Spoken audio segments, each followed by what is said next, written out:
Good morning, my name is Tizi, and today we are here at Savannah Aviation at Savannah Hilton Head International Airport, and we're going to take you up on a more interesting type of flight, more peculiar, because we'll be analyzing human factors elements in general aviation.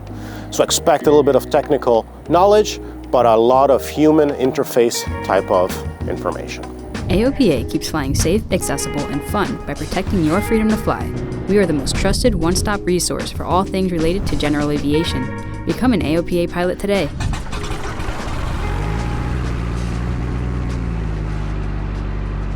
One of the general concepts in flying advanced aircraft is prepping or arming as much as possible all the automation before you engage it. One of the last things you want to do is begin flying and then start messing with the system from scratch. It's a lot easier to press just the engage button rather than start prepping everything very, very quickly. Alright, before takeoff checklist, this is where we do our engine run up. The doors are indeed latched, the HAPS handle is available, the pin is removed. You have your seatbelt on, you look nice and ready for that. Air conditioning as I require, please do let me know again if you're too cold or too warm. Fuel quantity confirmed. I see fuel quantity full on both sides. We've confirmed visually before flight as well. Fuel selector fullest tank, we are. Flaps set 50% in check, so here we go down on the flaps. I'm going to go full deflection on the ailerons to verify that indeed they match the flap angle, and they do. Transponder is set 4212. That's what we were assigned by clearance delivery at this Class Charlie airspace. Autopilot check. I'm going to do a quick autopilot check because we're doing a lot of stuff with autopilot today. What I typically do for my autopilot checks is I set my current heading, then I click heading. That engages the flight director. So you can see right here my active modes are heading and pitch, so lateral and vertical. This is flight director only, so the autopation is actually not engaged.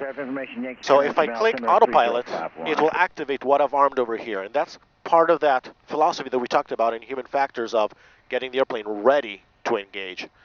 So what I'll do is engage the autopilot. You can see now there's a filled magenta line. That's Garmin telling us that I've engaged the autopilot. You can see it there as well. And as I turn left and right, you can see the actual physical controls are moving. So that's a good test right there. Going opposite direction. Looks good. Then I'm going to engage vertical speed. That replaces my pitch.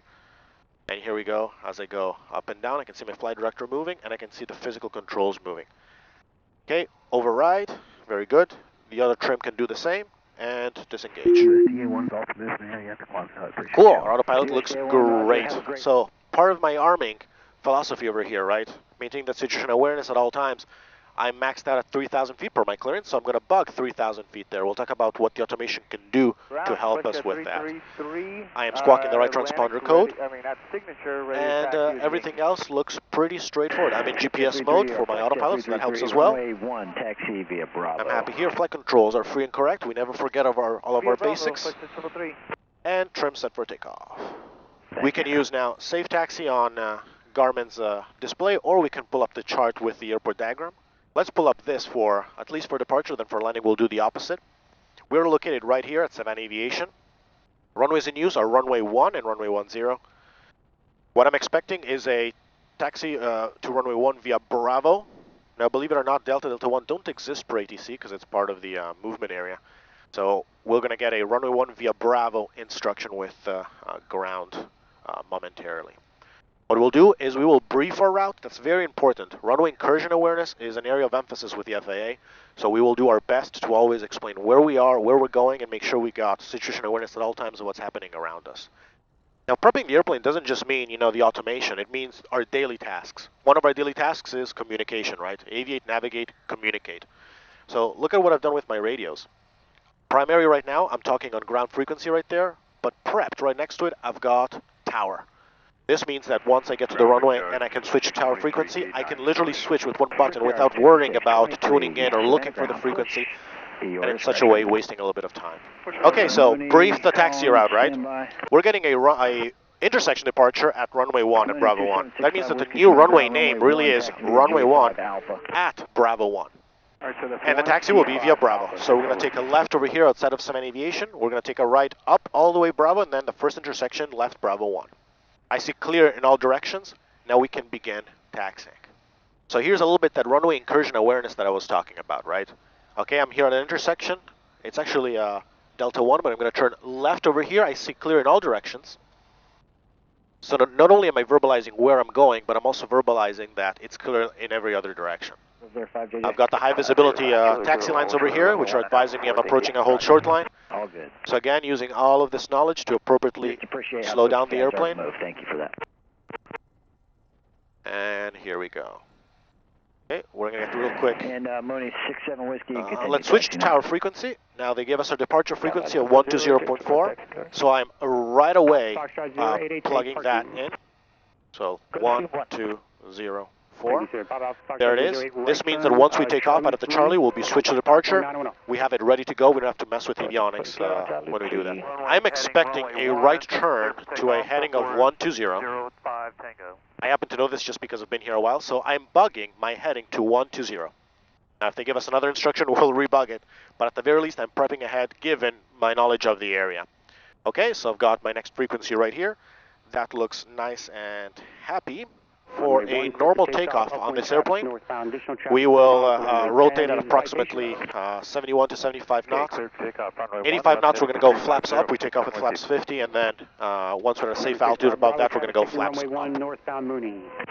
Okay, and then look at this. What's going to be the next checklist that I pull up is climb. Why do I do that? Because after I take off, the last thing that I want to do is start looking for things, right? I want to prep ahead of the airplane. That's why I have it right there, ready to go. Okay, now I go back to the moving map. That provides me the most situation awareness in the area, and I zoom to a decently good angle or range in such a way that I can see what's around me as I take off. We have ADS-B in so we can follow traffic, and we're going to be going to this area right here, which is our Tizi practice area. It's one of the areas that we use here at the Savannah area for training. Alrighty, let's talk a little bit about the autopilot here.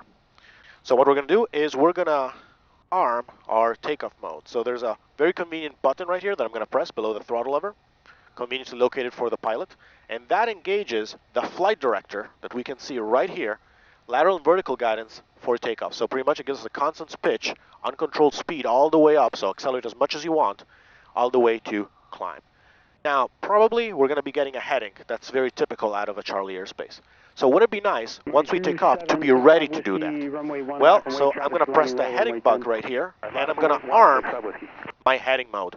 So notice, my active mode is green, and my armed mode is white, heading right there. Same thing, I want to be able to climb at a nice happy airspeed, so I can actually arm flight level change. And flight level change is a speed on elevator mode, which means that speed governs how much the elevator moves. It's probably the safest mode to use when we are in a climb. Savannah Tower, Cirrus 20 Alpha Yankee, holding short runway 1 at Bravo 1, ready for departure. 20 Alpha Yankee, runway 1 at Bravo 1, line up and wait, traffic crossing downfield. We're going to turn right onto the runway 1 at Bravo 1, line up and wait, Cirrus 20 Alpha Yankee. Okay, so we got a line up and wait instruction, so we're taking the active. I've engaged the landing light to advise other airplanes that I'm taking the active. That traffic, turn right heading 120, runway 1, clear for takeoff, wind 01084. Turn right heading 120, runway 1, cleared for takeoff, Cirrus 20 Alpha Yankee. Quebec Hotel. So look at that, how convenient. My 120 heading is already bugged over there, which means that my automation will be able to help me with that. So again, I'm planning ahead of the airplane as much as I possibly can. Okay, my heading matches northerly direction. Alright, and here we go. Gently adding power. And feet off the brakes. Rudders only, maintain center line. Full power is set. Okay, winds are a little bit from the left, so I'm going to use a little bit of cross controls. 70. 75, rotate. And we're airborne. And look at that, I can very conveniently fly my flight director. That'll give me a nice takeoff pitch attitude. Ooh, a little gusty. And 400 feet. Now my guidance automatically transitions to heading and flight level change. That's automated. Why? Because at 400 feet I can begin that turn. So there we go. Now look at that, if I wanted to, all I would need to do to engage the autopilot is click one button because I've prepped everything.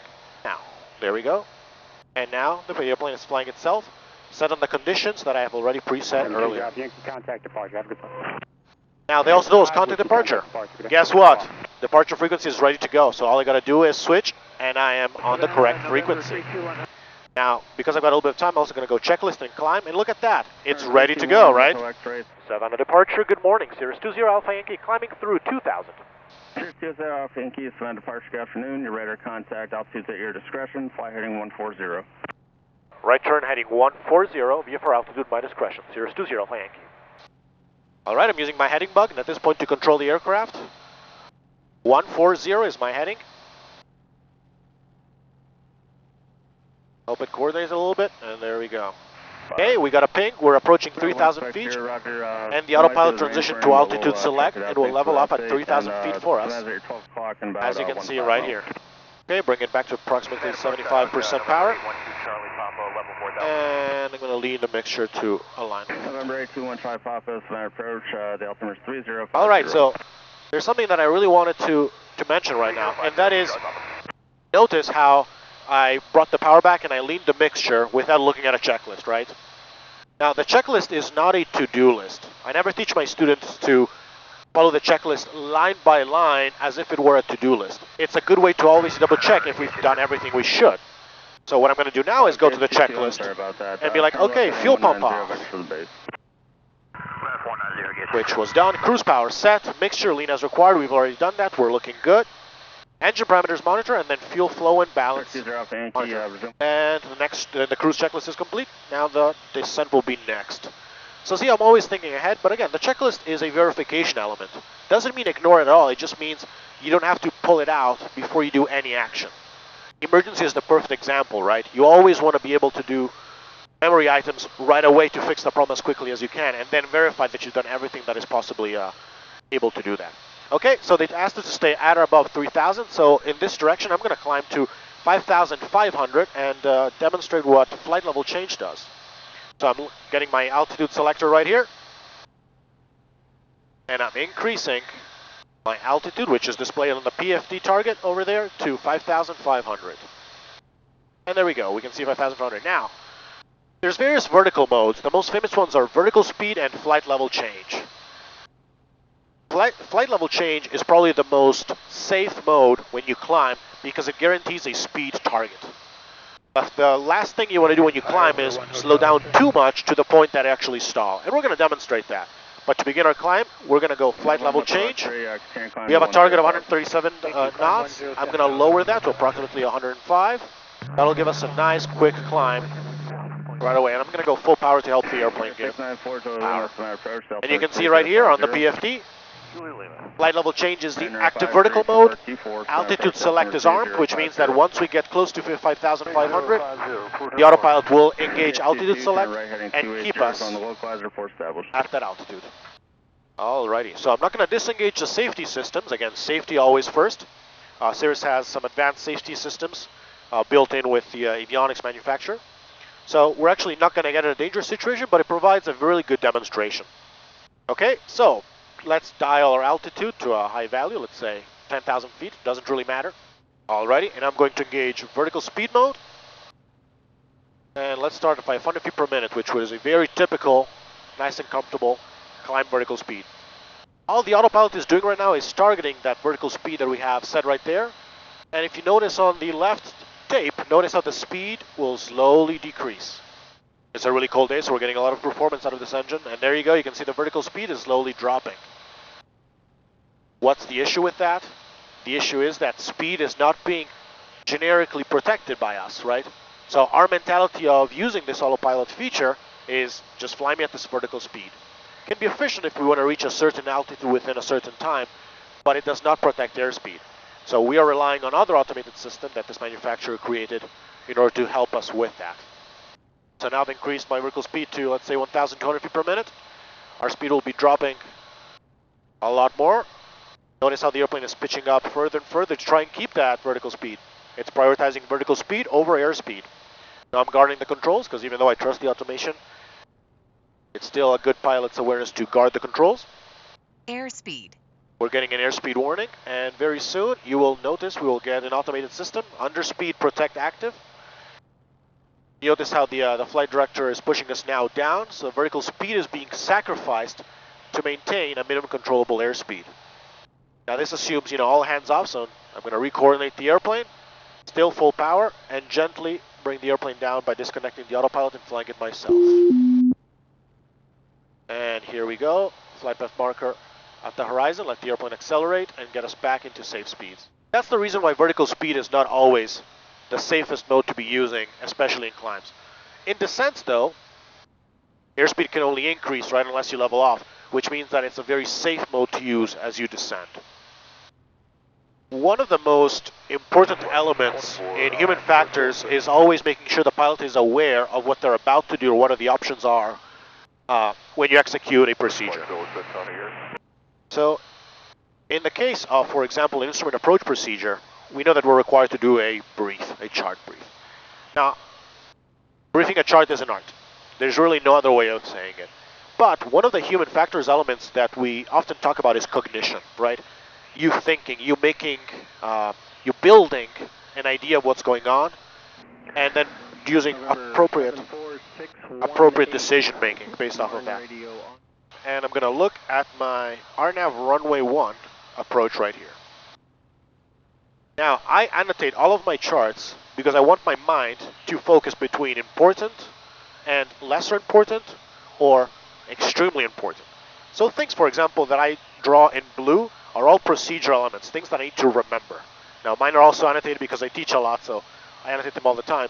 But notice how my missed approach is annotated in red. The reason for that is because if I ever have to do a missed, I want to be looking down and focusing only on the critical elements, so I only look for the red annotations. That's something that I learned when I was trained during my instrument training. I still highlight what the charts are, because the last thing you want to do is brief the incorrect chart. Now, in cognition, we always talk about making sure that what we brief, what we think, is aligned with what actually happens in the air, right? Well, so my recommendation is to brief a chart chronologically. So we start with, what are we going to do? We're going to do the RNAV GPS runway 1 approach. Here's all the WAS information. Final approach course is 006 degrees. That makes sense because it's runway 1, so it's a northerly approach, right? None of the notes apply to us here. I've got all the frequencies set for that approach. I'll be probably approaching, you can see my geolocation, probably from the west, maybe Zutan. I'm going to request, however, vectors to final because it'll make an interesting demo with the autopilot. We're going to be vectors to final and probably at or above 2,000 feet. That's our precision FAF intercept altitude, and then descend all the way down to our minimums, which are 239 feet. Notice how I circled them blue. If I don't see the runway at that altitude, what I'm going to do, I'm going to go missed. Climb to 2,500, direct SUTME and hold. Notice how on the chart, on the plan view, I've actually marked an arrow straight ahead to 2,500. And for my hold entry, I've even specified how I'm going to hold. Direct entry on 006 degrees, and then right turns to 186 degrees. So I'm really making things as simple and as straightforward as possible. I also mark my highest TA over here, 2,600, because if something goes wrong, we get really confused, really disoriented, you name it. I know that if I climb above 2,600 all around the airport, I should be okay. All right, so I think that's a good brief. We got all the good elements. Let's go back to the airport. So I'm going to approach Cirrus 20, thank you, request. Alpha Yankee, Savannah approach, altimeter 3049, set request. 3049 and Cirrus 20, thank you. Would like to execute RNAV 1, vectors to final, please. 0 Alpha Yankee, VFR to Zutan approved. Advise when you have ATIS Yankee. We have a Yankee, and we're going to go VFR to Zutan, and is vectors to final possible? Yeah, we can do that. 0 Alpha Yankee, fly heading 260, vectors to final for runway 1. Full stop. Left turn 260, full stop, Cirrus 20, thank you. Okay, so we're VFR, so I'm going to descend to a convenient altitude of 2,500. So now, we talked about flight level change being the most important one during a climb. Well, I can use vertical speed now at a nice comfortable descent of 500 feet per minute to get ourselves down. For vectors to final, based on the chart over here, we'll be outside of Mislu, final approach fix. For this approach, at least 2 miles outside of Mislu, that is the FAF gate, the final approach fix gate. So that's a good distance that we can plan on intercepting the final approach course. Now, since we're also on vectors, right? Well, there's no reason not to activate the approach. I'm on heading mode, I'm flying headings. So what I can do is that I can go to my procedures over here, click procedures, and as simple as it is, activate vectors to final right here. And there we go, we've got guidance to Mislu. 618, turn left heading 060. And obviously our automation has not changed. We are nice and easy. So traditionally, I would be prepping the airplane to intercept on its own the final approach course. This autopilot system has the approach mode that I can arm. And what the APR mode does right there is it allows us to track both laterally and vertically an approach. So I can fly the LPV via the glide path as well as the lateral path all the way down. But for this exercise, we're actually going to fake we do not do that. So let's assume that for once we're actually behind the airplane and as we forget to prep it. Over 0 Alpha Yankee, turn right heading 280, max forward speed as long as practical, please. Right turn 280 and engaging afterburners. Cheers, Cirrus 20 Yankee. Yep. Okay, the HSI is showing me that it's in GPS mode, LPV. 0 Tango Golf, So the precision is as it's required to conduct this RNAV GPS LPV approach. Or the most correct way of saying it is RNAV GPS approach to LPV line of minima. But we're going to simulate that the automation does not perform as we expected it to. We're not going to blame it on the automation, we're actually going to blame it on the human element, right? Human factors. We just simply forgot to prep it. There's 0 Alpha Yankee, 4 miles from Mislu, turn right heading 340, maintain VFR till established on the final, cleared RNAV runway 1. Right turn 340, maintain VFR until established, cleared RNAV 01 approach. Cirrus 20 Alpha Yankee. Okay, so I turned to the right. Now if I had armed the approach, this heading would automatically transition into a navigation mode that would track my final approach course. Now we can see the course deviation is coming in, right? We're getting closer to the approach. My glide path is over there pegged at the top. It's coming in and west of Savannah. Let's see. Well, I'm in heading mode, so the airplane will not turn. And as I'm looking at it, I'm like, wait, why isn't the airplane turning? I should be turning right now. Well, we're under our instruments, right? So immediate take action, disengage the autopilot, take over the aircraft, and you fly it. So never ever become complacent on the automation. If needed, you're the pilot, you're the one with the skill set. Take over control and fly. And if time permits, by all means, feel free to take over and then reset. So I'm re-engaging GPS mode. As you can see now, the airplane is turning to the left. And glide path right there, GP is armed in white, which means that once the diamond starts to come down and it's within capture criteria, the airplane will be able to track it all the way down. Yankee, contact tower 125.97, we'll see you. Switch to tower, thanks for your help today, Cirrus 20 Alpha Yankee. Now I am 1 dot below the path. I'm going to go flaps 50, help the airplane be configured before the actual descent, and I'm going to switch to tower. Savannah Tower, hello, Cirrus 20 Alpha Yankee, RNAV 1. Cirrus 20 Alpha Yankee, Savannah Tower, continue inbound, traffic will be departing ahead of you, regional jet. Continue runway 1, Cirrus 20 Alpha Yankee. Alrighty. Now we're nice and down, we're flying an LPV over here. I see glide path and GPS, which means that I'm flying down. Autopilot is engaged all the way down to our minimums. And I will remind myself, if I do not see the runway, I'm going to climb to 2,500, direct set me and hold. My altitude bug is already set for a missed approach altitude. The glide path autopilot mode will ignore my pre-selector altitude. It's in fact the only mode that will ignore it.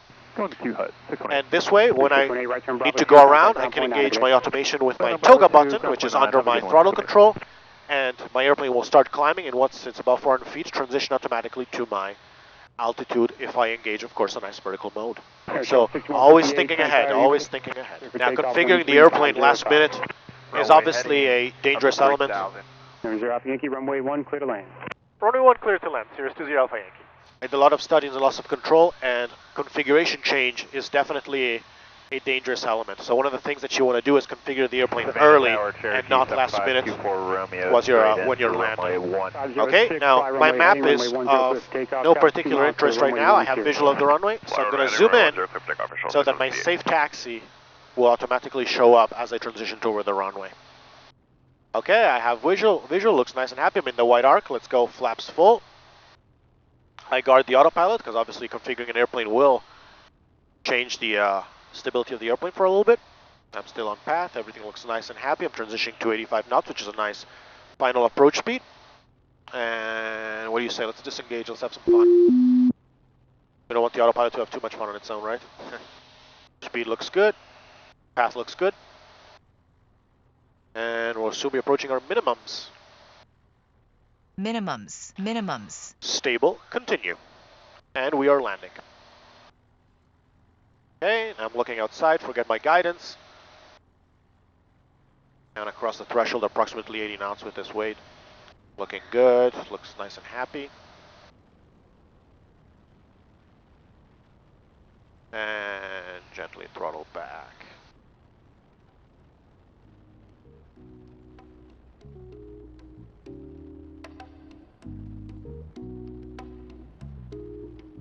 Well, just like anything in aviation, always being prepared, always planning ahead, being ahead of the airplane, those are all elements that are fundamental to flying. Many of these themes that surface in human factors, aeronautical decision-making, situational awareness, all of these elements are soft skills and are those refinement elements, those surrounding elements around flying that really make our flying safe. So I really do hope that you've learned something during this short flight and perhaps use some of the tools and some of the methods that we discussed in your future flying.